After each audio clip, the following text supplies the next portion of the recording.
नमस्कार दोस्तों, आध्यात्मिक खोजियों। आज हम बात करेंगे गुरु पूर्णिमा के महत्व और इतिहास के बारे में। गुरु पूर्णिमा एक बहुत ही शुभ दिन है जो लाखों लोगों द्वारा मनाया जाता है। यह हिंदू महीने आषाढ़ की पूर्णिमा को पड़ता है, जो आमतौर पर जून या जुलाई में आता है। यह दिन हमारे गुरुओं को सम्मान देने और उनके प्रति आभार व्यक्त करने के लिए समर्पित है। गुरु शब्द संस्कृत से आया है, जहां घु का मतलब अंधेरा है और रू का मतलब उसे दूर करना है। इसलिए गुरु वह है जो हमारे जीवन के अज्ञान के अंधेरे को दूर करता है। इसे एक मार्गदर्शक प्रकाश के रूप में सोचें, जो हमें जीवन की जटिलताओं को पार करने में मदद करता है। गुरु पूर्णिमा की जड़ें भारतीय संस्कृति और आध्यात्मिकता में बहुत गहराई से जुड़ी हुई हैं।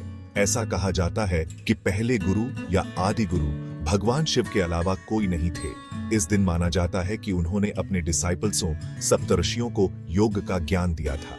बौद्ध परंपरा में गुरु पूर्णिमा भी महत्वपूर्ण है, क्योंकि यह उस दिन की याद दिलाता है जब भगवान बुद्ध ने अपना पहला उपदेश सारनाथ में दिया था।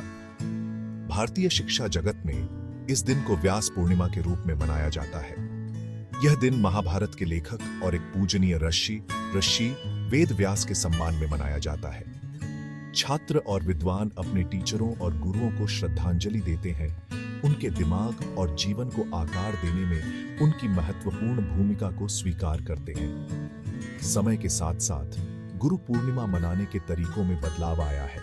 मौन ध्यान और प्रार्थना सत्रों से लेकर विस्तृत समारोहों तक, जिसमें मंत्रों का जाप और फूलों की चढ़ावे शामिल हैं। यह श्रद्धा और भक्ति से भरा दिन है। गुरु पूर्णिमा के सबसे खूबसूरत पहलुओं में से एक वो सामुदायिक भावना है जो इसे बढ़ावा देती है। शिष्य अपने आध्यात्मिक गुरुओं का सम्मान करने के लिए एक साथ आते हैं, जो एक ऐसा सामूहिक वातावरण बनाता है जो उत्थान और प्रेरणादायक दोनों है। यह चिंतन, सीखने और आभार व्यक्त करने का समय है। लेकिन गुरु पूर्णिमा मनाना क्यों महत्वपूर्ण है? आधुनिक जीवन की भागदौड़ में हम अक्सर रुककर उन लोगों को धन्यवाद देना भूल जाते हैं जिन्होंने हमारा मार्गदर्शन किया।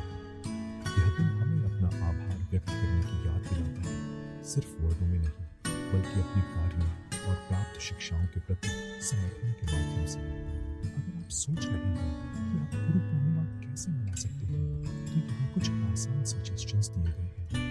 अपने दिन की शुरुआत ध्यान या प्रार्थना से करें। अपने गुरु या आध्यात्मिक शिक्षक से मिलें। यदि यह संभव न हो तो आप एक हार्दिक संदेश भेज सकते हैं। सामुदायिक कार्यक्रमों में भाग लें और सबसे महत्वपूर्ण बात, प्राप्त शिक्षाओं पर विचार करें और उन्हें अपने दैनिक जीवन में शामिल करें। तो इस गुरु पूर्णिमा पर अपने जीवन के मार्गदर्शक लाइटों को सम्मानित करने के लिए एक समय निकालें।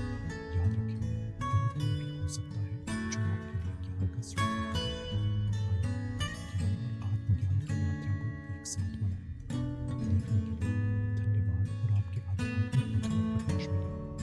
अधिक आध्यात्मिक सामग्री के लिए लाइक, शेयर और सब्सक्राइब करें।